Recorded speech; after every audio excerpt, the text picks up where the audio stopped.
வணக்கம். இன்றைக்கி நம்ம வீடியோவில் கிறிஸ்பியான வாழைப்பூ வடை செய்ய போகிறோம்.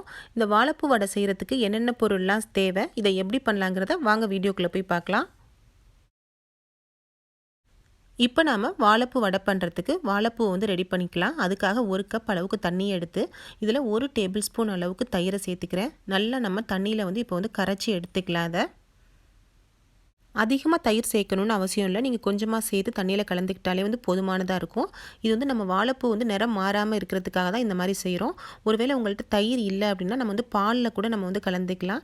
இப்போ நாம் கட் பண்ணி வச்சுருக்க வாழைப்பூ இந்த மோரில் நம்ம கலந்துக்கலாம். கொஞ்சம் கொஞ்சமாக நம்ம கட் பண்ண இந்த மோர் தண்ணியில் நம்ம சேர்த்துடலாம். அப்போ தான் வாழைப்பூ நிறம் மாறாமல் நமக்கு கிடைக்கும். அதோட துவர்ப்பும் நமக்கு குறையும். இப்போது 1/2 கப் அளவுக்கு கடலைப்பருப்பை நான் ஒரு 2 மணி நேரத்துக்கு முன்னாடியே ஊற வச்சு எடுத்து வச்சுருக்கேன்.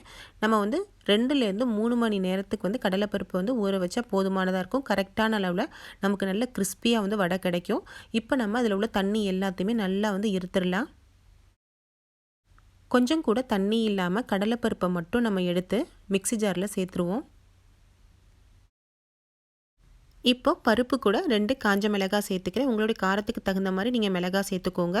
இது கூடவே 1 டேபிள் ஸ்பூன் அளவுக்கு சோம்பை சேர்த்துக்கிறேன். சேர்த்து நம்ம கொஞ்சம் குறைப்பாக தண்ணியே ஊற்றாமல் அரைச்சி எடுத்துக்கலாம். நம்ம பருப்பு வடைக்கு நம்ம எந்த மாதிரி அரைக்கிறோமோ அதே மாதிரி பக்குவத்தில் கொஞ்சம் குறைப்பாக அரைச்சி எடுத்துக்கோங்க. நாம் அரைக்கிறப்ப ரொம்ப நைஸாக இல்லாமல் இந்த மாதிரி குறைப்பாக நம்ம அரைச்சி எடுத்தோம் அப்படின்னா தான் வடை நமக்கு நல்ல கிறிஸ்பியாக கிடைக்கும். இது கூட நம்ம தேவையான அளவு உப்பை சேர்த்துக்கலாம். 1/2 டீஸ்பூன் மஞ்சள் தூள்,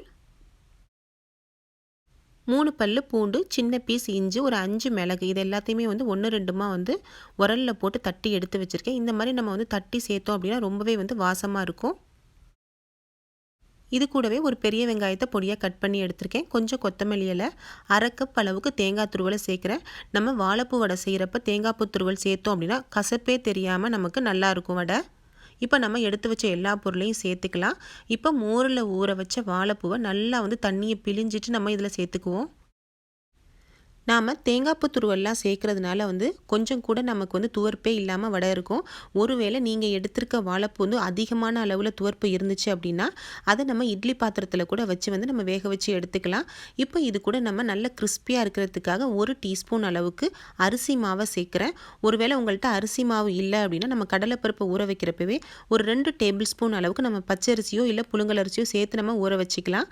இப்போ அரைச்ச மாவு எல்லாத்தையுமே நம்ம ஒன்று சேர்த்து சின்ன சின்ன உருண்டைகளாக உருட்டி வச்சுக்கலாம். இந்த மாதிரி உருட்டி வச்சிட்டோம் அப்படின்னா நமக்கு ஈஸியாக இருக்கும் வடை போடுறதுக்கு.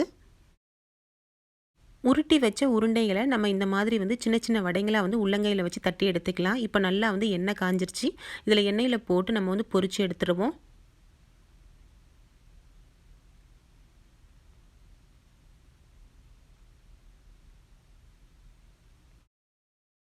இப்போ வடைகள் எல்லாமே ஒரு பக்கம் நல்லா செவந்து வந்துருச்சு. இதை நம்ம திருப்பி போட்டு மறுபக்கமும் வேக வச்சு எடுத்துக்கலாம்.